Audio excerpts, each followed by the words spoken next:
Boa tarde, Rui.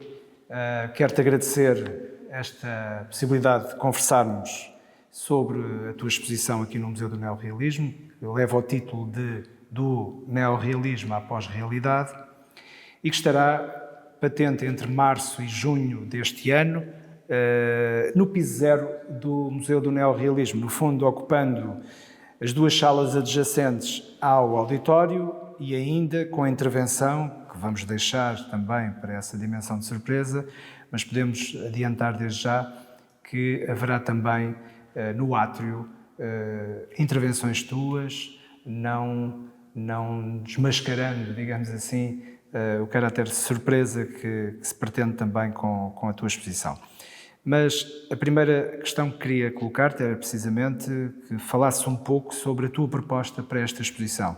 Primeiro, o que é que te motivou, por um lado, no convite que te foi dirigido para integrares o movimento de resistência, este ciclo de arte contemporânea no museu, e ainda falares um pouco desse processo de trabalho até chegares à concretização de um plano para estas salas, para este espaço que ainda é considerável,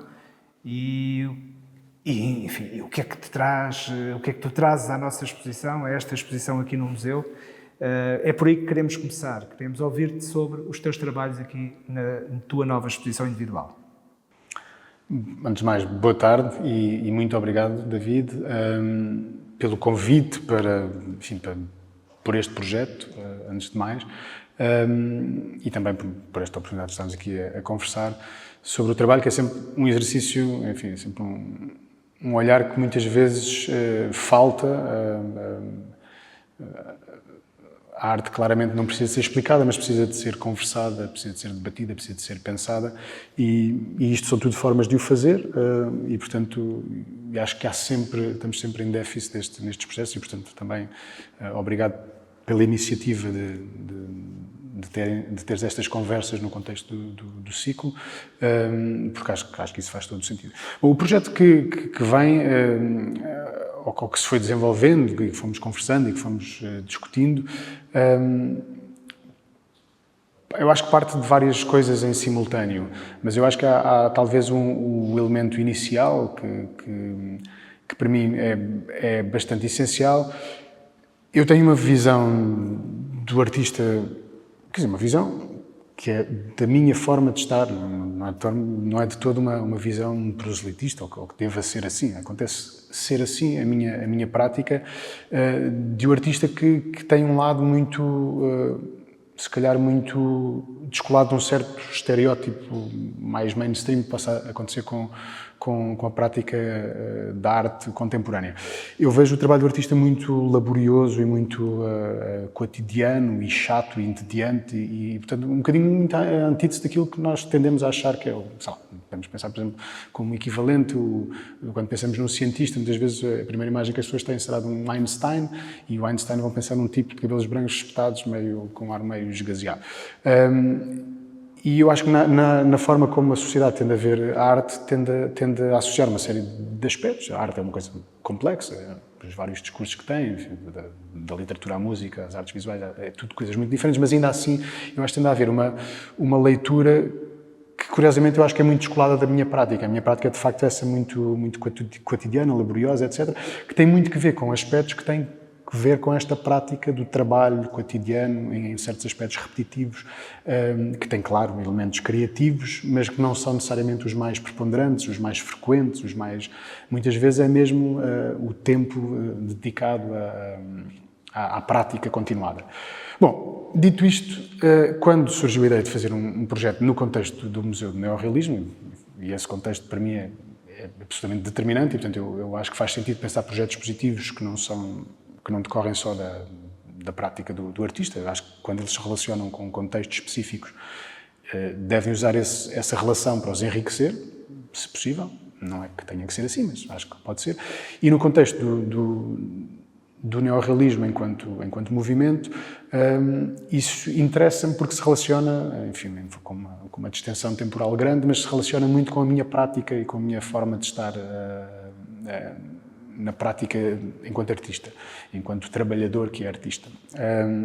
E, portanto, eu resolvi pensar que no conjunto dos trabalhos que tenho, há umas coisas que são mais evidentes desse ponto de vista do que outras, mas achei que podia ser interessante começar a pensar o projeto a partir de um conjunto de trabalhos que tenho, que são as Lifeline Series, que são trabalhos de desenho. No conjunto do meu trabalho, às vezes é difícil. As técnicas são aquele grande jargão que é técnica mista, cabe tudo lá dentro, e mais um par de botas, e portanto muitas coisas relacionam-se com a tradição da pintura sem ser pintura.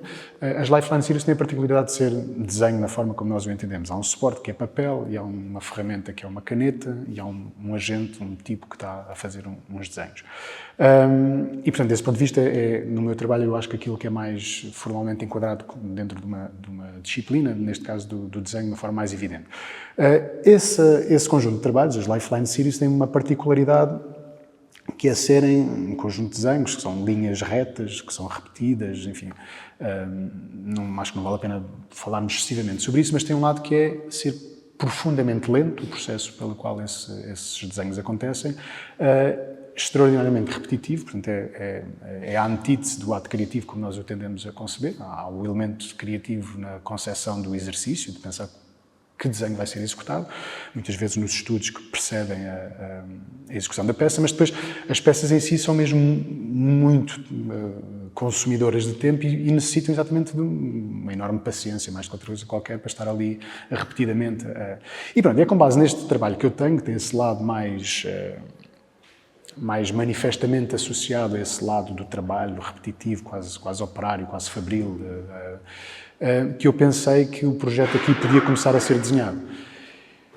E porque este trabalho tem esse lado, portanto, as peças quando resultam, e a opção óbvia seria trazer conjuntos desses trabalhos e mostrá-los aqui, era uma opção, e isso de alguma forma enuncia alguns desses aspectos, mas não de uma forma que eu acho que fosse tão evidente. Então surgiu a ideia, que discutimos, de trazer uma peça que pudesse ser isso a acontecer em tempo real numa lógica performática e, portanto, nesta sala, em concreto onde estamos agora, a de literatura contemporânea, ou de literatura, a sala de literatura, aquilo que vai existir nesta sala é só e apenas uma mesa extensa, com 10 metros, 1 metro por 10 metros, portanto uma enorme mesa, e vou estar eu no topo dessa mesa a executar um destes desenhos, um destes exercícios.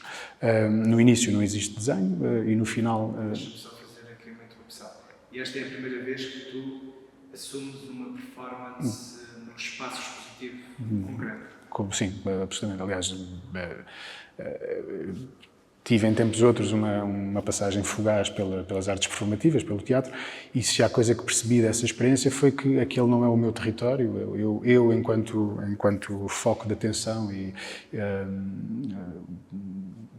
ali na lógica de palco, aqui não é de toda a minha praia, mas portanto, não é uma coisa que faça com enorme conforto, portanto sim, não aconteceu até o momento, é a primeira vez que vai acontecer e não sei se acontecerá, noutros contextos, não é, a performance não é onde eu me movimento, não é de todo o registro que mais procuro. Neste caso achei que fazia sentido exatamente trazer o artista operário, se quisermos, sentadinho num banco de madeira durante a totalidade da exposição. A ideia é mesmo, as pessoas quando visitam, o artista já está quando o museu abre ao público e ainda está quando o museu termina. Portanto, a ideia é mesmo estar... A exposição acontece com esse lado da performance que executa esse desenho. E, portanto, no início não existe nada, a não ser essa mesa. No final existe um desenho.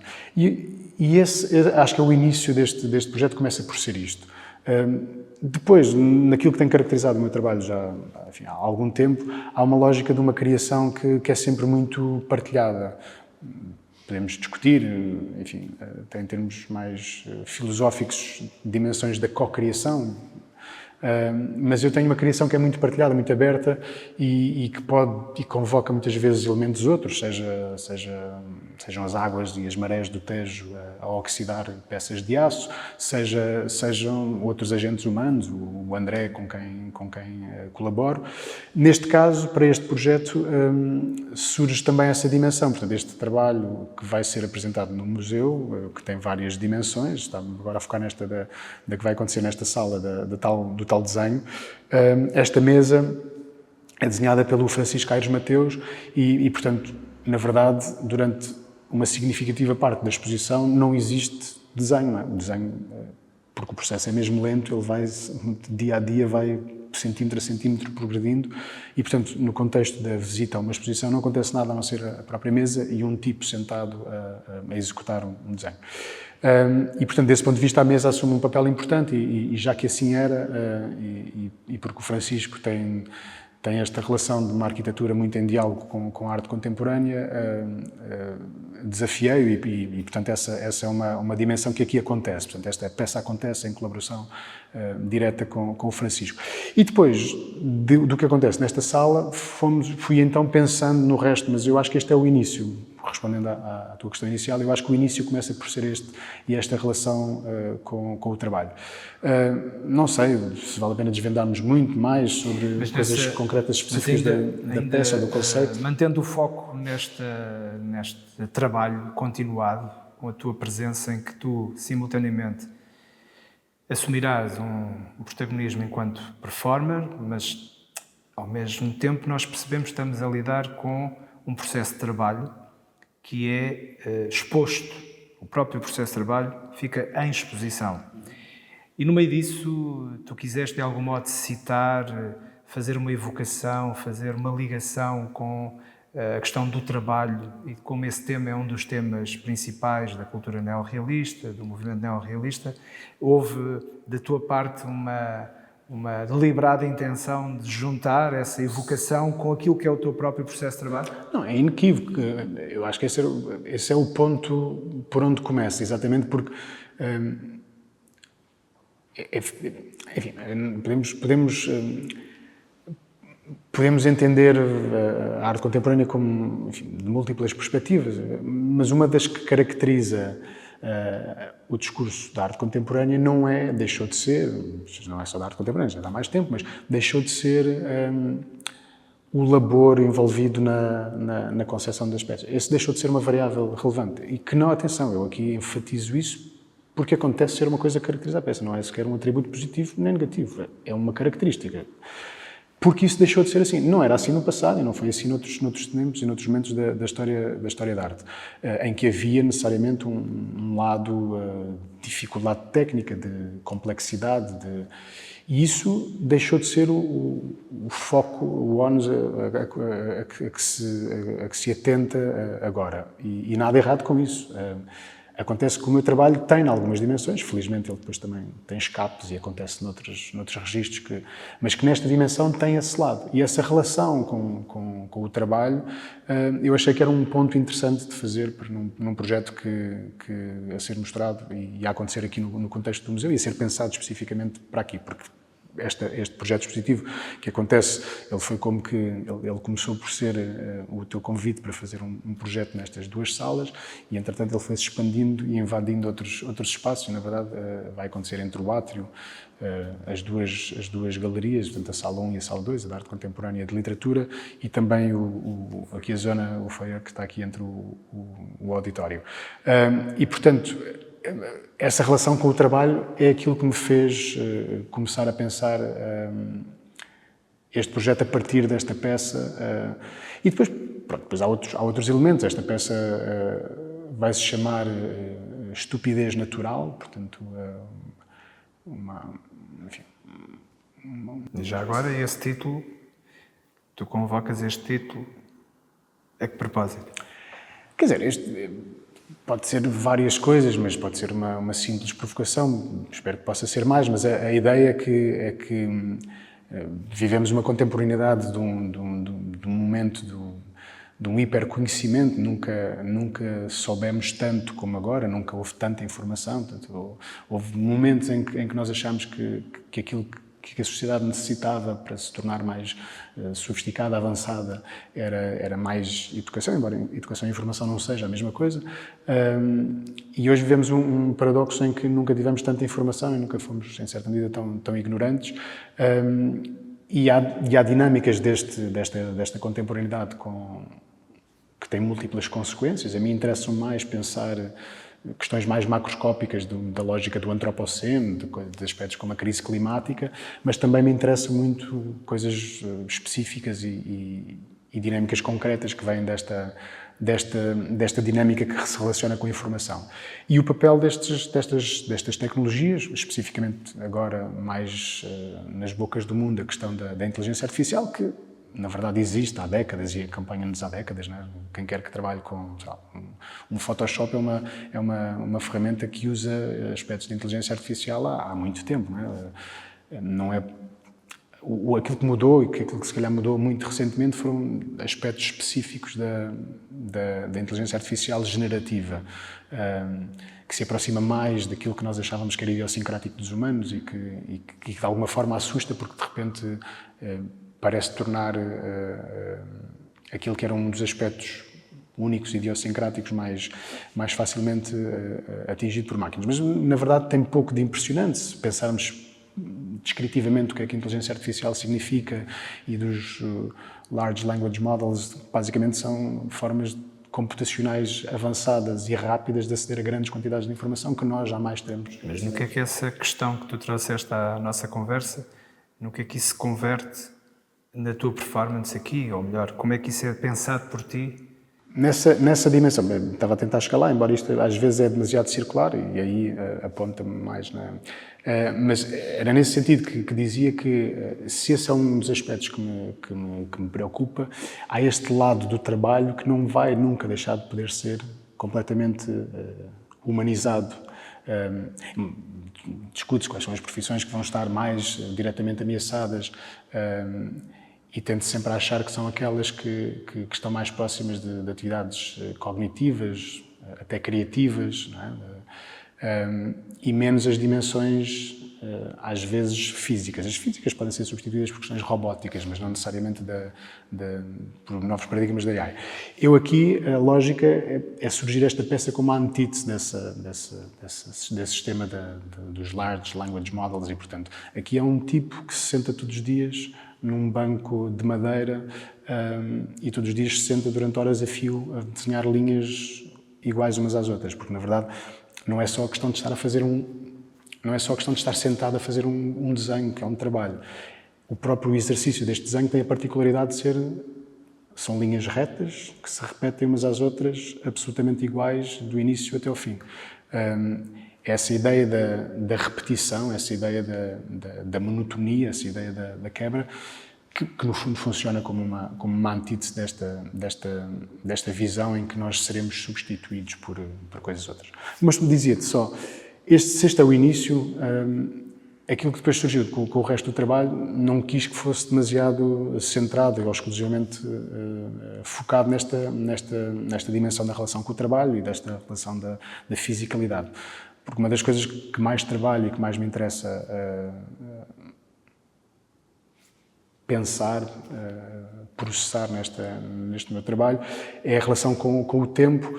Tenho feito com linguagens muito diversas e muito variadas, mais recentemente com um trabalho, quando digo mesmo mais recente, é mesmo porque é do ano passado em diante, trabalho em vídeo e, portanto, achei que neste contexto do museu era interessante trazer e pôr um ónus grande deste projeto expositivo nesse trabalho recente, mas que me interessa muito explorar. Portanto, acontece esta peça nesta sala e depois, essencialmente, o resto do que acontece na outra sala é em torno do trabalho em vídeo.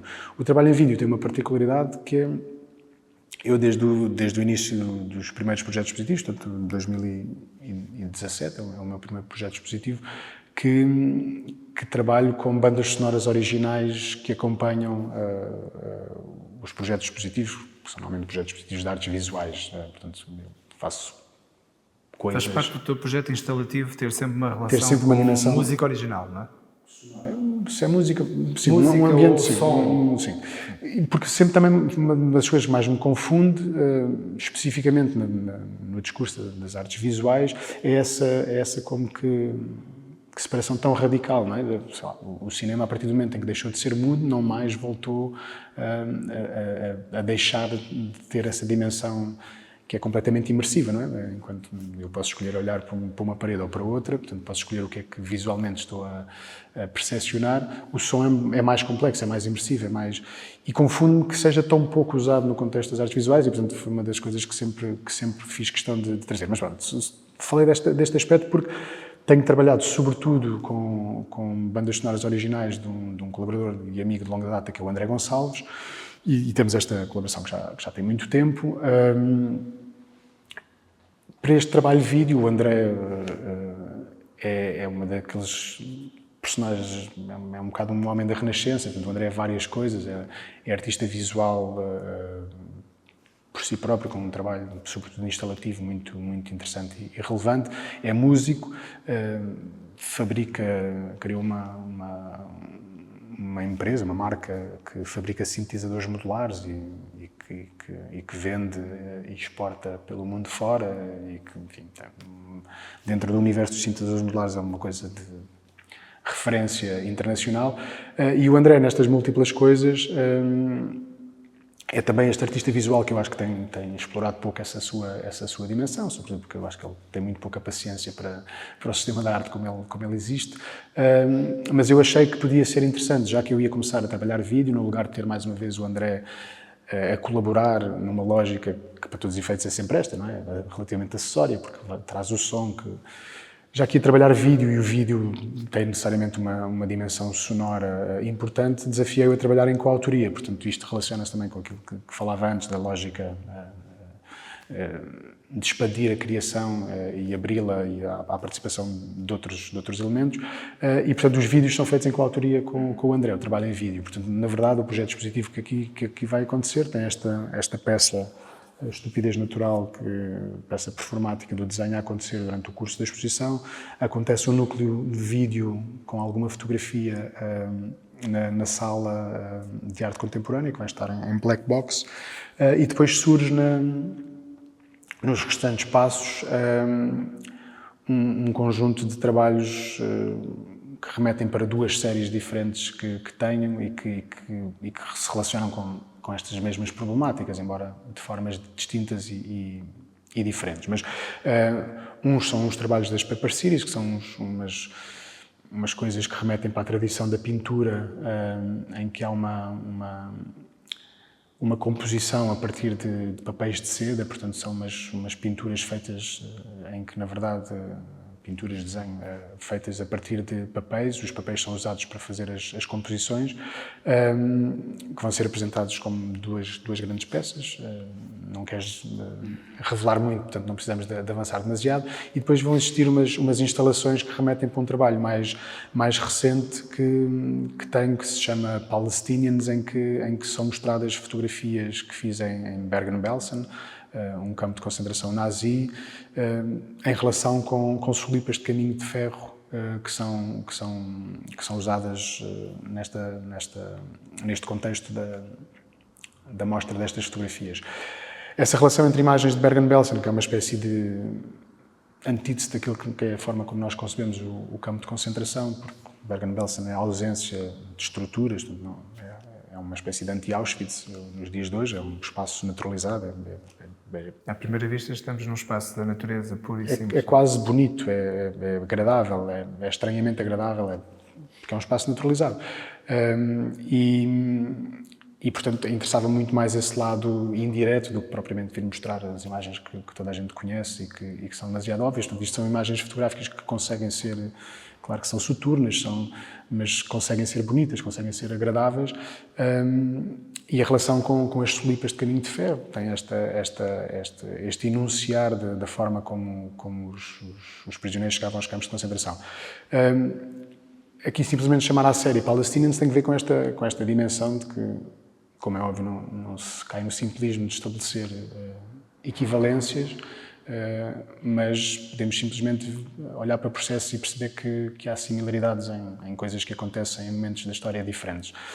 Claro que depois, enfim, a toca difícil de sair quando começamos a discutir estas coisas tem que ver com sempre questões de escala, de proporção, não é? Claro que entre 8 mil milhões de humanos e 100 mil humanos são dimensões diferentes, Num caso podemos falar manifestamente de um genocídio, no outro podemos falar no máximo de uma intenção genocida, sei lá, coisas deste género, mas estas são as questões. Portanto, não me interessa explorar esta dimensão na lógica do paralelismo. Não fica reduzido aos números, não é? Claro que não, mas interessa-me a questão dos processos, porque depois os processos, em última instância, traduzem-se numa ou noutra escala em função em última instância, até de questões acessórias que não são, às vezes, as centrais nos processos. E aqui interessa-me perceber similaridades de processos. Pronto, mas dizia, esta é talvez a peça mais política, que também se relaciona muito com esta dimensão que o neorrealismo teve, sempre numa dimensão profundamente arte enquanto manifesto politicamente situado. Portanto, não é uma ideia de uma arte pela arte apenas. Eu acho que se há uma característica que é absolutamente essencial, é a arte não ter amarras e, portanto, ela deve poder ser tudo, inclusivamente totalmente apolítica. Mas isso é verdade na extensão do argumento e, portanto, também deve poder ser, quando é o caso, perfeitamente política, e isso não deve ser também detrimental. E que muitas vezes é concebida dessa forma, é uma arte engagée, muitas vezes vista como só uma arte engagée, portanto já não. E isso também é um outro lado do problema. Não tem que ter problema nenhum, de uma forma ou de outra. Muitas vezes só há um problema maior quando ela é profundamente comprometida, que esgota rapidamente uma leitura. E quando assim é, a arte é sempre mais pobre, não é? Quando se esgota uma leitura óbvia sem que haja grandes possibilidades para outros caminhos. Mas dizia, essa é talvez a parte mais instalativa, portanto esta será aqui nesta sala a peça performática do desenho, e depois há essa dimensão mais instalativa, que são aspectos que surgem mais entre a instalação e a escultura e que ocuparão estes espaços do museu de uma forma diferente. Não sei, talvez não revelando demasiado, se calhar será mais ou menos isto. E no fundo, remetendo para lá desta tua apresentação de alguns aspectos da tua exposição aqui no museu, fazer agora contigo uma reflexão sobre alguns elementos que são constituintes do teu trabalho e que são transversais desde o início, quer dizer, desde as Lifeline Series, que com diversos processos de trabalho, tu procuras desde o início fazer uma presença muito concreta no resultado final das obras, da importância do tempo, da temporalidade. Se essa é uma característica que nós facilmente identificamos no trabalho, a pergunta que eu te quero colocar é se tu optaste por essa via de teres uma implicação no teu trabalho muito associada à consciência do tempo, se o fazes porque consideras que o tempo é algo que é absolutamente irredutível e que é inrepresentável, ou seja, que não tem possibilidade de ser representado, que é a única verdadeira dimensão da nossa existência que nós, seres humanos, temos grande dificuldade, para não dizer que não conseguimos representar. Tem a ver com essa tua apetência, essa tua aproximação à questão do tempo, no teu exercício criativo e no resultado que apresentas depois às pessoas, na exposição, se tem a ver com essa interrogação que eu estou aqui a colocar, ou se foi por outra razão que me escapa agora. Não, tem muito a ver com essa razão, exatamente. Eu acho que o tempo eu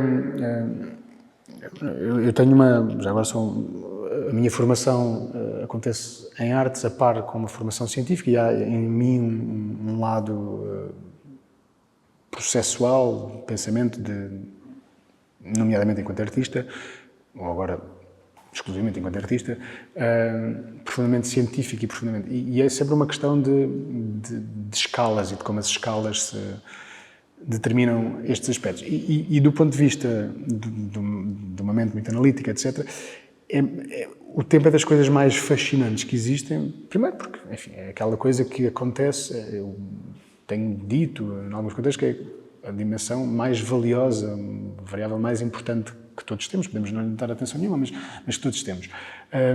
Porque é seguramente aquilo que nós não conseguimos acrescentar. É uma espécie é uma espécie de conta-gotas que vai ficando progressivamente mais... E nessa dimensão eu gosto muito de pensar o tempo, mas sobretudo nesta lógica da sua da sua relação com contextos que são outros e que são sobre-humanos, ou sobre-humanos, enfim, que não são os da escala humana, e portanto que podem ser da escala dos milhões de anos, da escala. E desta perspectiva interessa muito a forma como nós nos relacionamos com esta coisa que acontece, ser o tempo e o tempo que passa, como dizias, e bem, não na forma... talvez nem seja por ser aquilo que é mais difícil de representar, é porque aí não me interessa mesmo a forma de...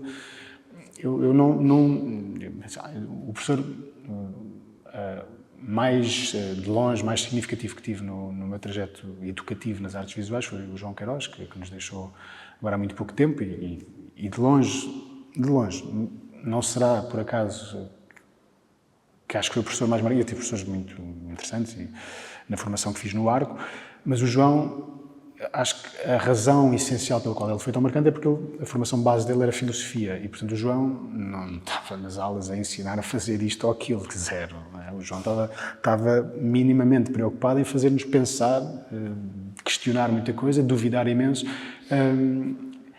e esse lado acho que é absolutamente, enfim, absolutamente essencial. Mas o João dizia sempre uma coisa que ainda hoje eu penso exatamente ao contrário, por mais que tenha esta admiração profunda e absoluta pelo João enquanto professor, mas sobretudo pelo João enquanto artista enorme que foi. Mas o João dizia sempre que lhe fazia confusão a ideia da arte abstrata, como que a fuga da representação fosse uma espécie de uma fuga para a frente. E a mim sempre me confundiu este argumento no sentido exatamente desta linha argumentativa, que é exatamente por não estar preso à representação do que quer que seja que se abrem possibilidades. Isto é, nada errado com representar o banco que aqui está. Da mesma forma que se pode tentar representar outras coisas que não são necessariamente objetos, podem ser ideias, podem ser conceitos, podem ser coisas um bocadinho mais... Claro que o João diria, mas certo, mas podes fazer essa representação trazendo para a tradição do representar o objeto com a dimensão de tempo, podes trazer isso tudo para a representação. E eu acho sempre só que, desse ponto de vista, é mais redutor do que o contrário, isto é, acho mais interessante deixar os graus de liberdade mais expandidos, mais abertos, mais possíveis. E desse ponto de vista, o tempo nunca me interessou enquanto forma de o representar, de o capturar para dentro de uma peça que eu estou a desenhar um relógio. Mas não é possível fazer a conclusão contrária do que tu estás a dizer relativamente quando tu dizes. Eu nunca pensei, não me interessa a representação do tempo.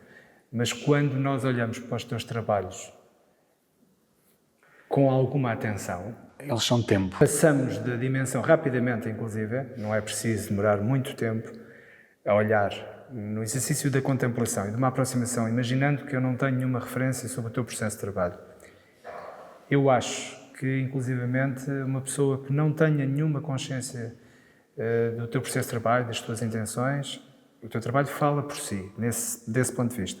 E que nós, como observadores, conseguimos chegar, de algum modo, à ideia de que se há uma representação do tempo, ela está ali presente. Eu não diria como representação figurativa, não é figurar o tempo. Mas eu aí acho que é mais... está presente. Mas eu aí acho que é mais porque as peças funcionam como uma espécie de esponjas de tempo, eu acho que também depende das linhas, das séries, não é? Como eu organizo o trabalho em séries, e há registros bastante diferentes, mas há umas que eu acho que são uma espécie de esponjas, portanto, desse ponto de vista, estão a representar tempo. Eu acho que estão a capturar tempo, mas capturar não diria que é representar, não é? Estão a mediar a relação que nós podemos ter com o tempo, talvez, mas eu não diria que é representar. Sim, não é representado no sentido figurativo, mas fica representado naquele sentido, isto é apenas uma proposta de interpretação, sim.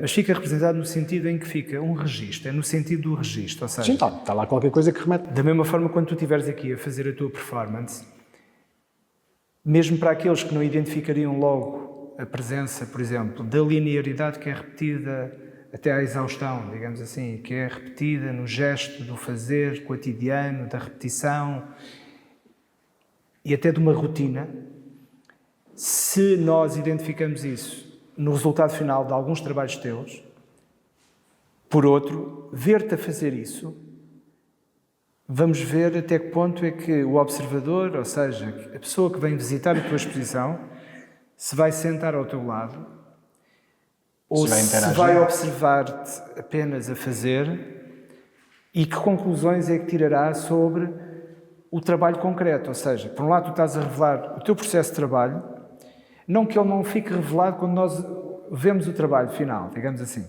Ele está lá. Não está revelado o gesto, mas quase. Quer dizer, nós não temos dificuldades em imaginar que aquelas linhas que aparecem, por exemplo, no caso das Lifeline Series, nós percebemos que alguém teve que o fazer e que, à partida, foi a pessoa que assina o trabalho. Mas uma coisa é imaginar o trabalho, da mesma forma que imaginamos o trabalho que o Michelangelo terá tido para pintar os tetos da Capela Sistina, nós imaginamos, mas o processo de trabalho não está tão explicitado, não fica tão manifesto no resultado como, por exemplo, vermos linhas, mas linhas de uma regularidade e, ao mesmo tempo, de uma persistência que consideramos quase inumano. E tu aqui vais, de algum modo, revelar e vais estar a trabalhar, independentemente das pessoas poderem interagir contigo e com a tua presença. Mas elas vão ficar com a consciência de como é que os teus trabalhos surgem. Aí duas coisas. Uma, eu na dimensão de tempo, aquilo que mais me interessa, ou que mais, onde tenho, se calhar, estado mais envolvido, tem sido com lógicas de manipulação de tempo. Às vezes acho que me interessa mais... Depois, podemos sempre discutir de forma que isso depois resulta em representações, porque, de facto, se resultam em coisas que o tempo andou ali à volta, nelas em certa medida, mas interessa mais esta manipulação de tempo. As Lifeline Series, por exemplo, às vezes falo deste exercício quase como se fosse uma... Até porque isto tem um lado muito mecânico e acho que é muito visual, toda a gente vê bem. Aquelas máquinas nos ferro velhos que compactam os carros e transformam os carros no ferro velho num, sei lá, 50 por 50, um cubo pequenino. Aquelas coisas que vão lá compactar. Quase como se estes fossem os desenhos que compactam tempo. Eles comprimem tempo, não é? Pegam num pedaço grande de tempo, 3 meses, e esmagam-no para dentro de uma folha. É mais esse tipo de processos, nestes, em que há uma ação ali manifesta minha e esse gesto, esse aspecto que falavas, que está muito presente. Outros trabalhos, as da série do Rising, por exemplo, em que usam as marés e a subida e a descida das marés do Tejo no estuário junto à Foz, junto ao ateliê no Olho de Boi, que fazem com que esta movimentação vá oxidando de uma forma diferencial peças metálicas que eu disponho e coloco. Mas aí não é o ser humano que registra o tempo, é a própria natureza, no fundo, neste caso. Os ciclos das marés, o processo da água sobre a matéria, não é? Nessa tal criação aberta, aí é o Tejo, que não é co-criador, no sentido em que o Tejo não tem agência, não tem consciência, não tem escolha, não escolhe participar ou deixar de participar, mas pelo menos participa seguramente. Mas como é que definimos essa participação? Eu prefiro falar numa criação aberta mais do que essa coisa da co-criação estrito sensu, porque acho que às vezes é um bocadinho tonto quando gravamos o latido do cão e depois dizemos que o cão foi o co-criador da peça. Mas aí há uma captura de tempo de natureza diferente, onde eu sou muito mais espectador, sou como que o elemento que desenha o exercício, disponho e depois só tenho que decidir quando interromper. De facto, o Rio pronto, trabalha 24 horas, 7 dias por semana, que não para. E, portanto, aí é um trabalho de outra natureza. Portanto, daí que dizia antes, eu não acho que isto não é uma lógica proselitista de todo, em que a arte só vale se tiver lá o tempo investido. Para mim, são tão relevantes os trabalhos em que eu estou lá enfiado meses e meses a desenhar linhas, como os outros, em que é o Tejo que está a executar e eu estou a dispor e a tomar ali umas decisões. Para mim, são igualmente válidos ou o seu contrário. Não vejo entre eles diferenças de processos, mas se há comunalidades entre eles, eu acho que é essa relação com o tempo que muitas vezes eu prefiro entender que eu estou a manipular esta sua forma de o experienciar, esta sua forma... Se calhar interessa mais... Tu achas que quando vemos um destes desenhos, ele transmite tempo? Falaram muitas vezes que ele remete, embora o processo não tenha nada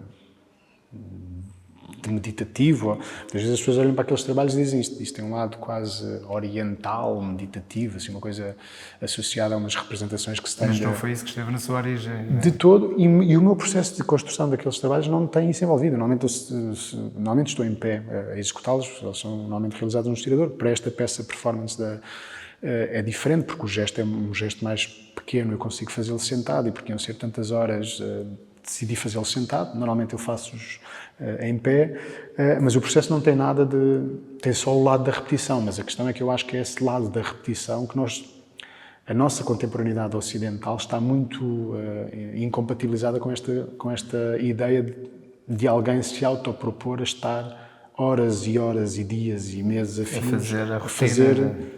a fazer uma coisa que na verdade, até porque não falámos disso, mas já se calhar só uma nuance, até porque esses são dos trabalhos que estão mais no início do meu projeto enquanto artista, das Lifeline Series.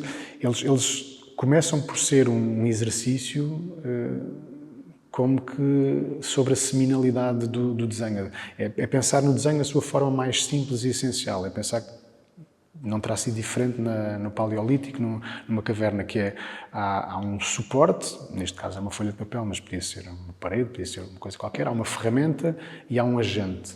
Esta tríade estava envolvida há 15 mil anos, como está envolvida agora.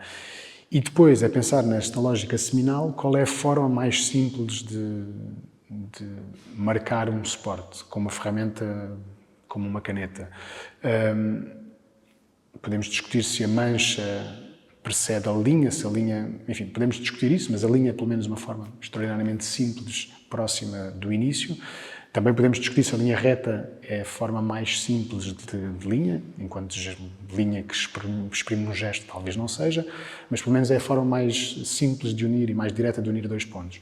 E é nesta lógica das coisas mais elementares que surge este exercício. E, portanto, ele surge como a realização de linhas retas, que só não são retas porque são desenhadas à mão livre, sem o auxílio de outras ferramentas, e que depois é um exercício que tem ali um conjunto de parâmetros que de alguma forma condicionam em função desta dimensão tempo. É essencialmente esta dimensão tempo que aqui está a ser manipulada nesta equação, que é só as linhas é suposto estarem o mais próximas possíveis umas das outras, e depois há uma regra de sentido contrário que determina que elas devem evitar tocar-se. Portanto, esta como que tensão cria esta repetição de linhas a serem desenhadas. E a caneta, a ferramenta que é usada, é a ferramenta que desenha a linha mais fina possível. Portanto, desenha uma linha de 0,02 milímetros, o que significa que num centímetro podem estar 40 e tal linhas. Portanto, Mas é essencialmente isto que compõe o exercício das Lifeline Series. Pronto, ele mas o que é que tu procuras, independentemente de ser uma ação manual, gestual, repetida todos os dias, ou se passa por uma ideia que é necessariamente conceptual, quando pões os agentes da natureza a interferir com uma materialidade e com um registro que depois, tudo junto, pode parecer que estamos sempre perante pintura ou objetos abstratizados, de contemplação e de comunicação estética de dimensão abstrata. Mas o que é que tu pretendes na tua relação com o tempo? Porquê é que procuraste, e tu que vens de uma área científica ligada à psicologia, que poderá, e tenho quase certeza que teve influência nesta tua aproximação à questão do tempo, e do tempo no processo de trabalho artístico, o que é que tu procuras quando operas com diversas dimensões de registro temporal num suporte? O que é que tu procuras? Agora ficaste sem palavras. Sem palavras não é fácil, mas posso não ter a resposta para essa questão de forma evidente, mas dizer-te uma coisa... é a resposta que tu não queres dar. Não chega a isso. Não, há um lado, ainda em relação à tua questão anterior, que é, há um lado no meu trabalho em que eu acho que é absoluto... Eu raramente, sei lá, quando temos um contexto expositivo nas Salgadeiras, na galeria com que trabalho, ou, às vezes se procura que haja uma visita e há uma expectativa. As visitas guiadas são saudáveis, são positivas, são coisas que, até porque lá está, colocam essa... Embora colocar os artistas a falar do seu trabalho é sempre um risco, seguramente, e acho que muitas vezes é um problema. Até porque é tal coisa, acho que não é útil procurar lógicas explicativas, há lógicas de significação que também muitas vezes não são as mais relevantes, as dos artistas, dos autores, das peças, até porque lá está, são uma entre, desejavelmente, muitas possibilidades.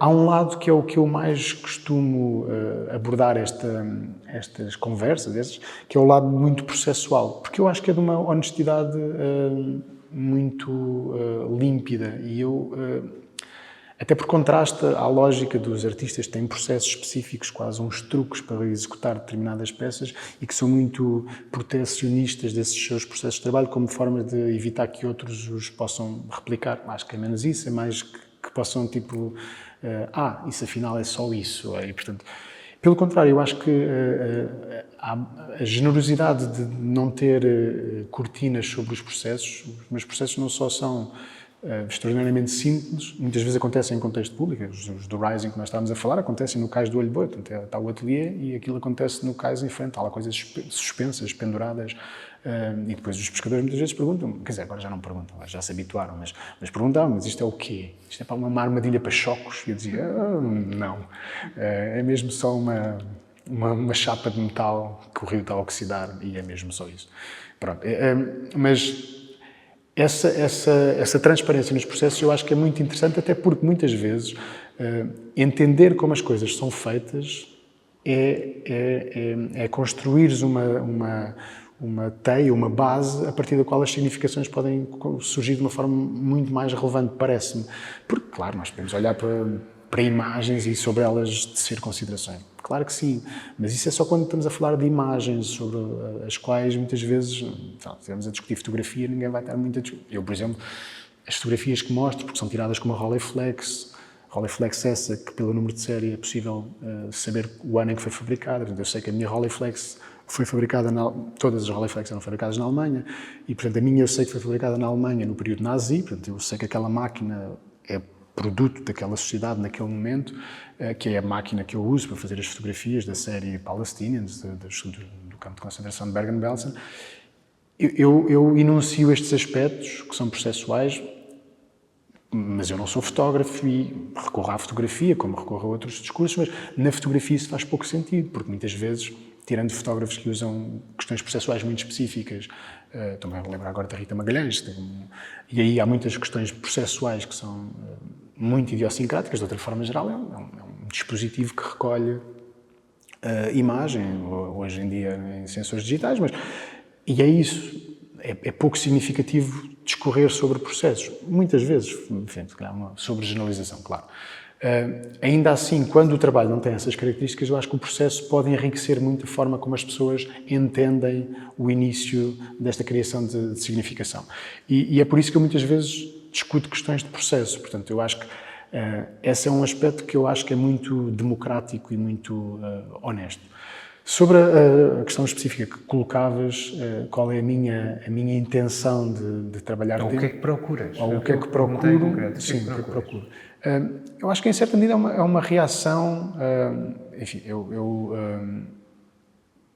cresci com uma coisa que se vai desenvolvendo, que é uma identidade, que depois tem aspectos de personalidade, etc. E que também numa dimensão artística, eu mesmo na parte... portanto, eu fiz a formação em Psicologia e Pintura no Arco em simultâneo e depois numa primeira fase tive dedicado à investigação e à carreira científica e o outro lado das artes visuais ficou como que subalternizado. Ele existia, mas claramente estava depois de outras coisas e isso mudou em 2013 e em que passei a estar nas artes visuais por inteiro e em completo.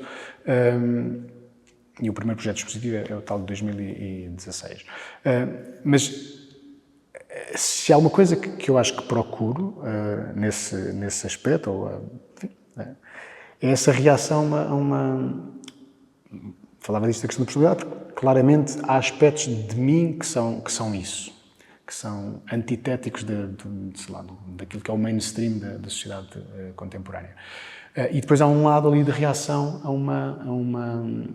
uma fugacidade que eu assisto no discurso contemporâneo em geral, também presente nas expressões artísticas.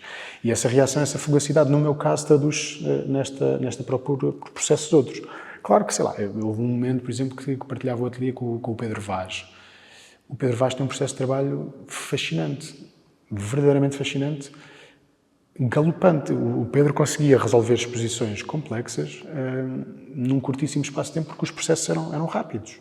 E isto, sobretudo para alguém que tem os processos como eu, isto é absolutamente fascinante, porque do meu lado é tudo, em certa medida, dolorosamente penoso, lento.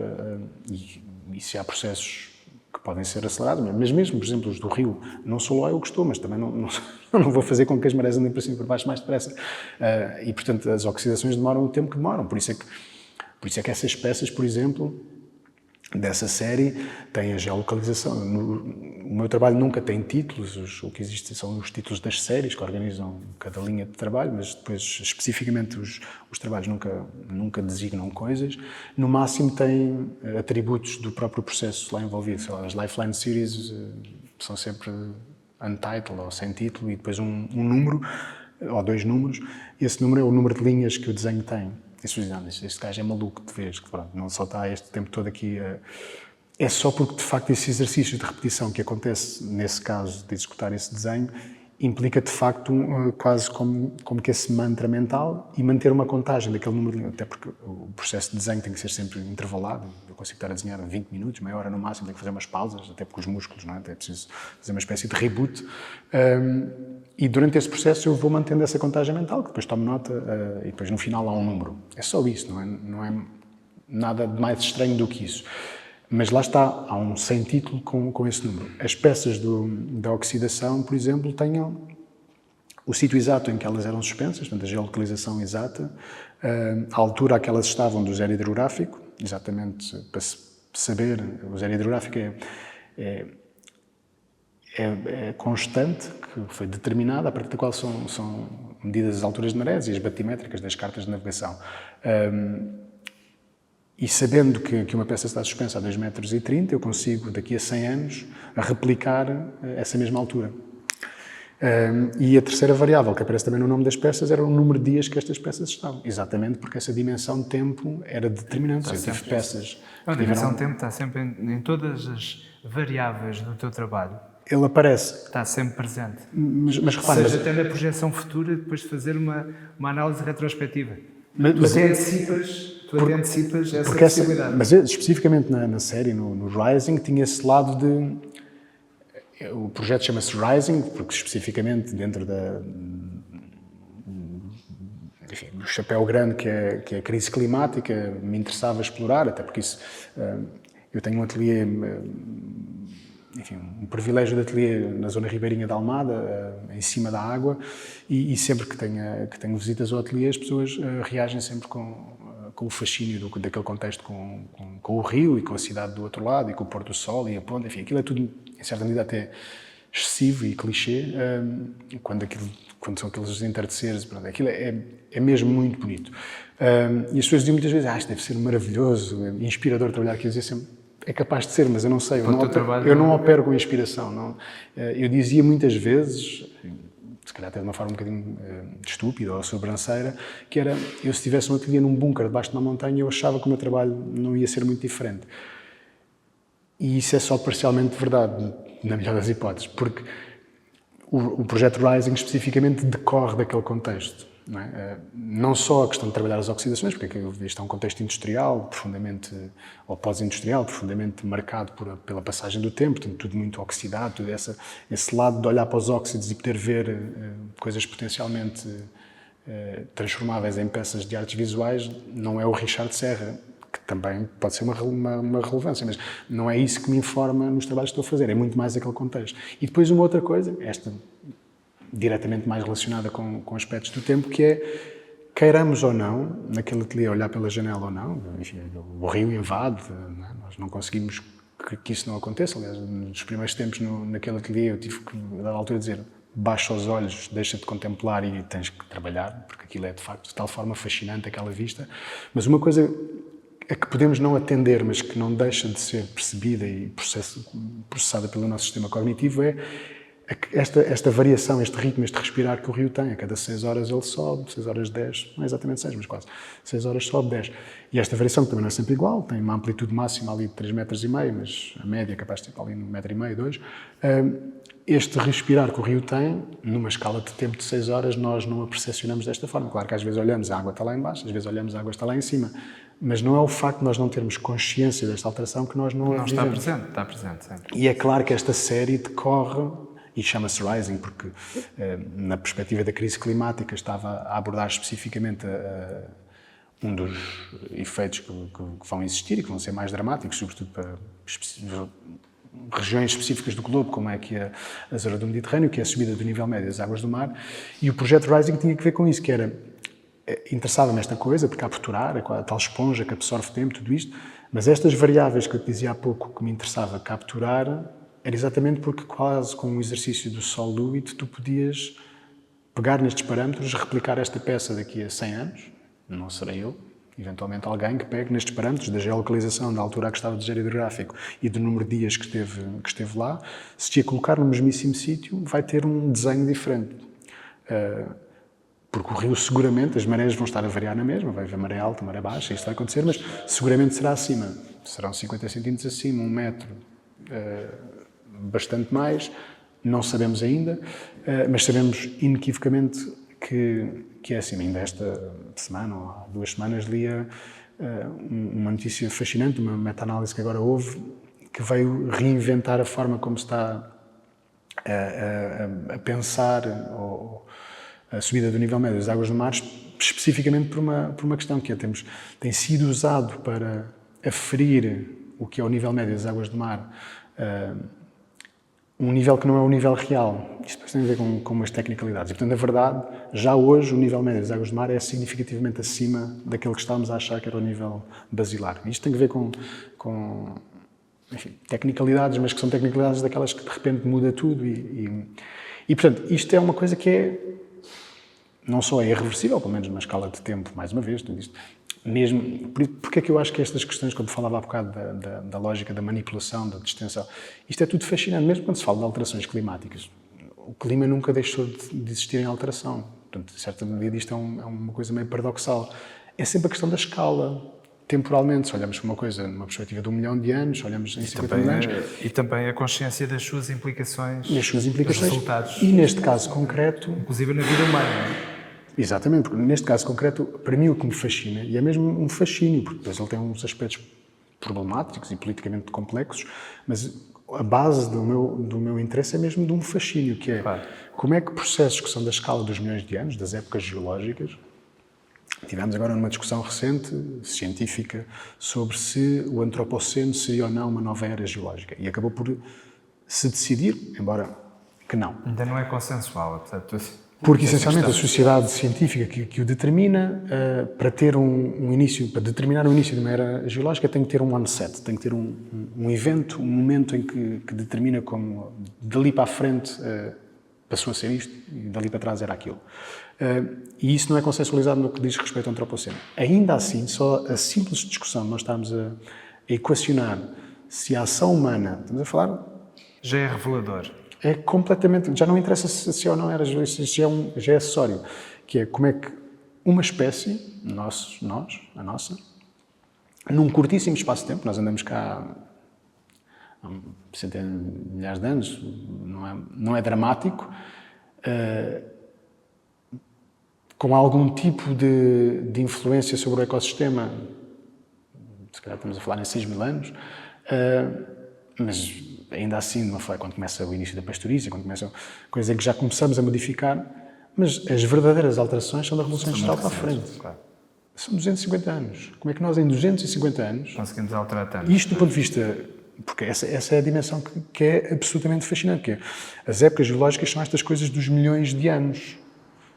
Em 250 anos nós estamos a conseguir causar consequências em sistemas planetários da escala que pode configurar uma nova era geológica em 250 anos. Isto é absolutamente fascinante. extraordinariamente problemático, mas absolutamente fascinante. E isto é tudo o que tem a ver com estas dimensões de tempo, porque alterações climáticas são um dos grandes, enfim, acho que só há outro desafio maior que as alterações climáticas, que é a possibilidade que nós temos, e cada vez parece mais possível, de nos destruirmos a nós próprios por autoimposição, não é? Com os meios que temos para dar cabo de nós próprios, com armas nucleares e outras coisas que tais. Mas tirando isso, e de alguma forma isso achamos sempre que é uma ameaça, mas pá, ninguém vai dar um tiro na cabeça, quer dizer, bom, mas não vamos dar coletivamente um tiro na cabeça, achamos nós. As alterações climáticas são uma ameaça de cariz equivalente, no sentido em que, na perspectiva lata das coisas, podem configurar uma ameaça existencial à espécie, ou às espécies como as conhecemos. Porque as transformações podem ser de uma ordem tal que depois as coisas deixam de ser viáveis para 8 mil milhões, 15 mil milhões de pessoas, hipoteticamente, num futuro, etc. Mas o que é essencial é sempre esta questão de tempo, da escala de tempo. É isto que, para mim, é fascinante nestes assuntos. Quando eu resolvi trabalhar as questões das alterações climáticas, tinha zero interesse em fazer uma coisa panfletária, uma coisa que viesse... Ilustrar. Eu quero problematizar, quero poder pensar. Agora, interessava muito mais isto, que é esta peça, em 2021, é feita desta forma e resulta nisto. Se algum maluco, não sei, pode ser que ninguém se lembre, é o mais provável, mas se alguém em 100 anos vier fazer a mesma peça, vai ver uma peça diferente. Só esta possibilidade, só este exercício. Por isso é que eu dizia, em certa medida, isto é muito mais uma formulação à Sol do It do que outra coisa qualquer. Claro que o Sol muitas das coisas não executou, e eu aqui executo, e interessa-me esse lado, mas é quase deixar enunciados para...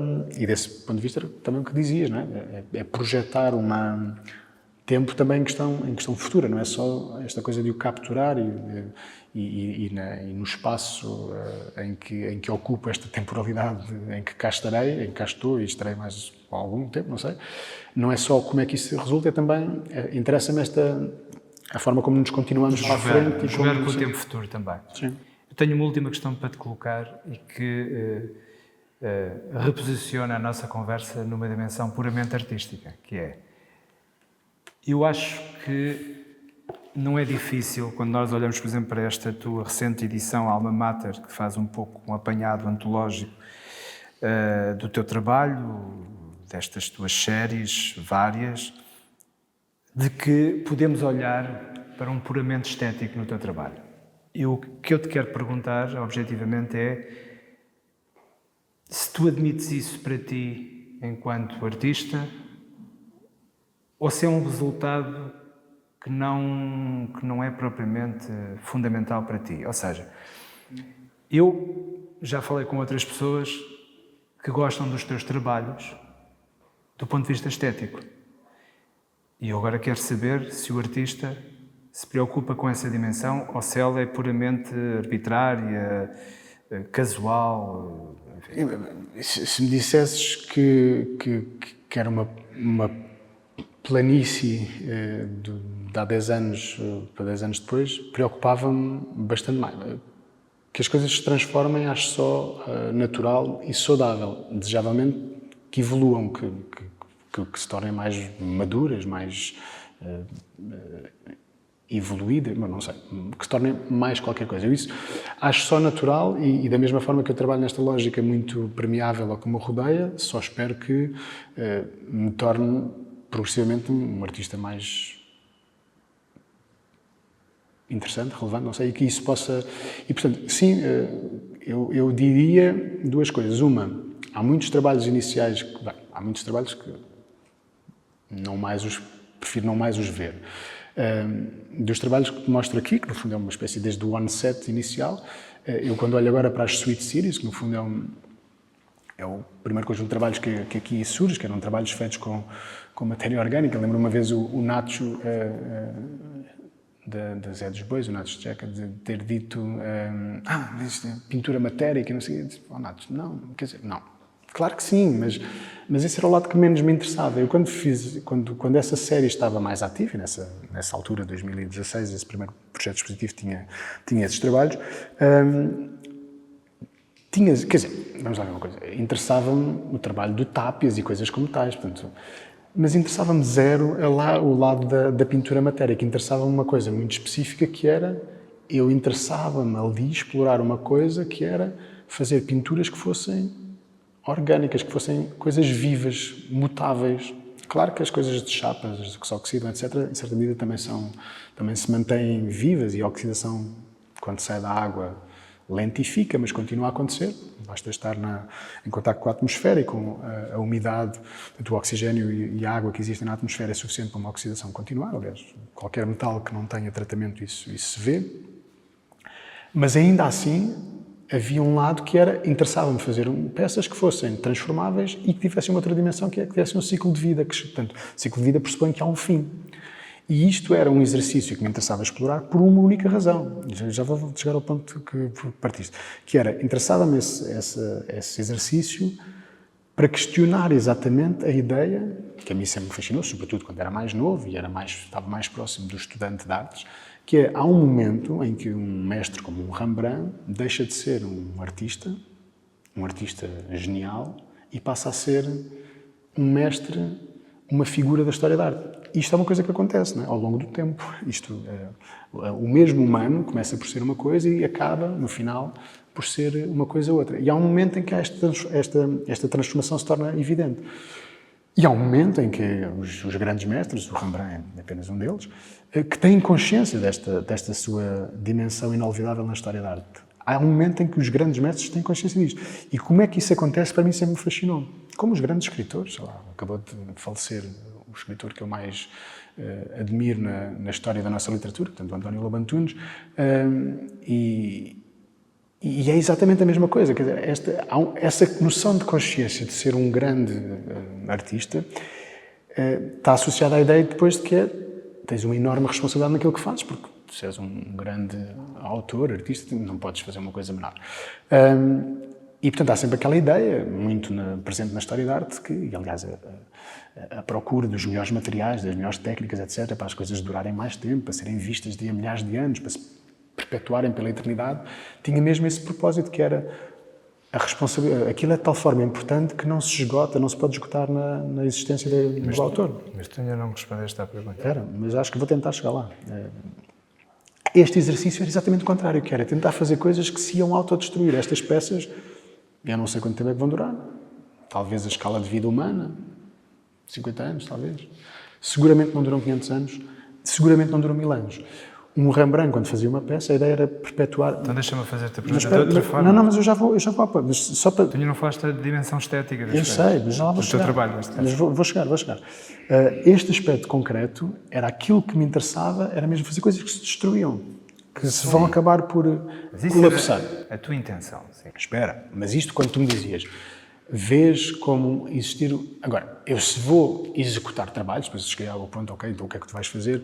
Açúcar com verniz, isto funciona, o verniz é um conservante, o açúcar é matéria orgânica, a interação de um com o outro estabiliza, não torna a coisa imediatamente perceptível, torna a coisa... Acabei por estabilizar as Sweet Series, são trabalhos feitos com açúcar e verniz marítimo. E claro que quando vou executar estas peças surge a questão que tu colocas, que é, então vais fazer o quê? Porque não atiras simplesmente um monte de açúcar e verniz lá para cima, não é? O que é que tu vais fazer? Vais fazer umas coisas que remetem para a tradição da pintura, que são umas coisas feitas com uma proporção, um tamanho, uma escala, a forma de dispor, de apresentar, que remetem para a tradição da pintura. Chamar a isto de pintura, depois não sei, é tal jargão da técnica mista, mas... Claro que quando estou neste processo de tomar as decisões do que é que vou fazer, entram as decisões que são exclusivamente artísticas, não podem ser outras aí, não podem ser outras que não sejam estéticas, que seja tentar chegar à coisa que seja... É na origem do processo. E a minha pergunta até era mais... Como é que evoluiu? Não, na consequência, por exemplo, quando tu queres reunir a decisão de um conjunto de trabalhos que vai para a parede, que vai para uma exposição... Tu escolhes indiferentemente do resultado ou escolhes para uma harmonia que também é de dimensão estética? É só a dimensão estética. É que tudo o resto, a procura é sempre só estética. Às vezes os processos podem parecer muito crus e podem parecer muito duros e muito até negligentes. A procura é só estética, não há outra coisa que não seja essa. Agora, aquilo que eu ia tentar responder é: há coisas no processo, no início do meu processo, onde eu agora estou muito desconfortável com elas. Isto é, eu acho que elas eram demasiado isto ou aquilo, essencialmente problemáticas em múltiplas dimensões. Portanto, o que eu sinto é que as minhas opções estéticas, desse ponto de vista, aquilo que sou hoje enquanto pessoa, enquanto artista, são, espero eu, mais avançadas do que eram na altura e, portanto, eu hoje tenho muito desconforto com algumas dessas opções que fiz na altura, porque considero-as hoje já muito ou básicas, ou elementares, ou até gratuitas, se quiseres assim. E, portanto, desse ponto de vista, tentei cada vez depurar mais, e, portanto, mas isso depois, enfim, porque procuro linguagens menos vestidas de complexidade acessória, etc. Portanto, procurei coisas mais simples. Acho que sim, acho que se tu dizes que olhas para um trajeto como esse, que esse projeto desse livro está organizado de forma contracronológica. Eu também acho que sim, que os trabalhos mais recentes são mais interessantes, são mais sóbrios, são mais... mas isso, lá está, Rui, volto a dizer. tenho uma notícia para te dar.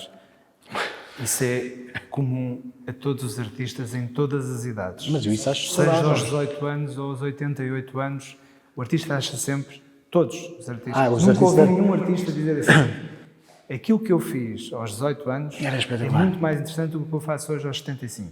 Não, mas eu não Nunca digo... ouvi ninguém. Não, mas eu não digo... Sim. Não, mas eu isso acho... Não, mas eu Mas aquilo aí... que tu acabaste de revelar é um pouco Não, mas eu não... mas essa eu- consciência, que é... Mas ia-te só dizer uma até coisa. porque é uma questão de alimentar também uma ideia de progresso interior, de consciência de que Não, mas olha que eu acho que há linhas... estamos melhor hoje do que estávamos antes, não é? Não, mas certo. Sim, não, mas isso, claro. E tu isso que és parece- psicólogo sabes que isso Não, mas isso funciona. em certa medida, acho que sim, é como dizes, será um lugar comum. Mas eu consigo olhar para as séries de trabalhos que tenho e achar que há séries mais interessantes ou mais relevantes que outras que não são necessariamente Por ordem organizadas de forma cronológica, cronológica. sim, claro. Isso consigo de uma forma muito simples. Dentro das séries, acho que os trabalhos mais recentes tendem a ser mais recentes, coisa também não é óbvio. Imagina, as Lifeline Series começam por ser... O primeiro desenho das Lifeline Series é uma folha de 1,5 m por 1 metro, em que esta dimensão da folha foi determinada pelo gesto que eu conseguia fazer, estando em pé, a amplitude do gesto para fazer a tal linha reta, sem movimentar os pés. Se eu estou a tentar fazer uma linha reta, ultra precisa, que a linha que vem a seguir tem que estar lá coladinha, sem lhe tocar, com hiper precisão, eu não posso deslocar, não é? Senão isto vai dar saltos. E, portanto, esta dimensão de papel era determinada pela dimensão do gesto que eu conseguia controlar. Maior já não ia dar, já tinha que mexer, e mesmo assim tinha que fazer uma espécie de uma dança, levantar um pé e tal, mas pronto, eu não tinha que andar. E o primeiro exercício, o primeiro desenho dessa série, é o único que tenho, na verdade mantenho comigo, os outros já não estão comigo, a linha era ininterrupta. Exatamente porque isso é que se relacionava com esta amplitude deste gesto que determinou a dimensão de papel. Depois surgiram múltiplas variações deste gesto. Se me perguntares, continuo a achar que este exercício inicial é o mais relevante e é o mais próximo daquilo que me interessava e que se calhar ainda me interessa hoje das Lifeline Series. Agora, não ia estar a desenhar folhas de 1,5 m por 1 metro com 15 mil linhas até ao fim dos dias, não é? Podia. E uma tinha 15 mil, a outra tinha 15.016, a outra tinha... Podia, mas achei que não. Portanto, o exercício foi tendo variações. Não digo que necessariamente são mais interessantes que as anteriores. Portanto, sei lá, e depois houve variações mais radicais. Imagina, os Japanese Gardens for Miyazaki é de repente é uma desconstrução deste... Só muda um parâmetro da variável, as linhas passam a poder curvar e de repente já é tudo diferente, já parece um outro universo. É bastante mais recente esse exercício. Não tenho a certeza que seja mais interessante. Mas ainda assim mantens, passados estes anos, de uma prática artística que, convocando o tempo para a experiência, para o processo e para o resultado, ainda assim, tu reconheces que sempre tiveste uma preocupação estética, uma preocupação visual também, no resultado. Mantens isso hoje, ou seja... Isso também acaba por ser transversal, quer dizer, se nós podemos identificar que a questão da temporalidade e do tempo e da sua consciência está e atravessa o teu trabalho desde o início até hoje, também a dimensão visual estética está associada à tua, por exemplo, não só às tuas decisões, quando estás a montar uma exposição, como certamente houve trabalhos que tu abandonaste porque não estavam de acordo, nem em termos de processo, nem em termos de resultado, de acordo com as tuas pretensões, com aquilo que ambicionavas. É muito curioso, estás a falar disto, já no final da conversa, E é curioso que estou a me lembrar de conversas que tenho tido, nunca, mas nunca falo desta dimensão, e eu diria que é, lá está, se calhar é aquela coisa, tu sentes que não precisas de mencionar o oxigênio simplesmente porque ele está lá, mas eu acho que é mesmo importante enfatizar essa é a dimensão. As outras são coisas que surgem necessariamente depois. Tudo parte de uma lógica e de opções estéticas. Comunicação visual. Eu estou a fazer, em última instância, eu estou a fazer coisinhas que resultam em imagens, em objetos, eventualmente.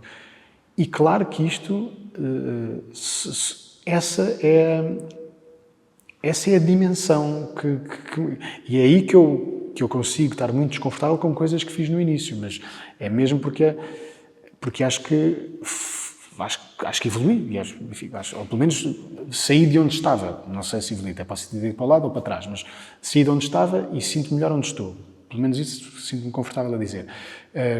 Mas estas outras dimensões que temos falado, do processo, ao tempo, são tudo coisas que vêm, podemos mesmo dizer desta forma, vêm depois, porque são sempre, se eu estou a decidir fazer o desenho em que há uma interrupção da linha assim, ou de uma forma ligeiramente diferente, isto normalmente decorre, ou não, da existência de estudos, aquilo que determina as opções que vão ser feitas, os trabalhos que eu faço com mais estudos são os das Lifeline Series, os outros muitas vezes são estudos só mesmo de uns esboços muito elementares, só para organizar ideias e depois a coisa acontece sem precisar especificamente. Os das Lifeline Series, porque consomem tanto tempo a executá-los, eu não me atiro por uma coisa que demora 3 meses sem perceber um bocado para onde é que ela vai.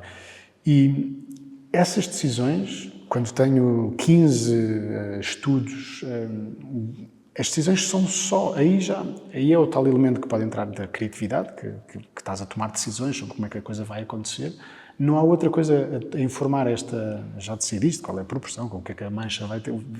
Esta decisão já foi toda tomada, estás só a tomar opções entre variações específicas, não há outra coisa que seja uma dimensão de um juízo estético, e esse juízo estético vai mudando e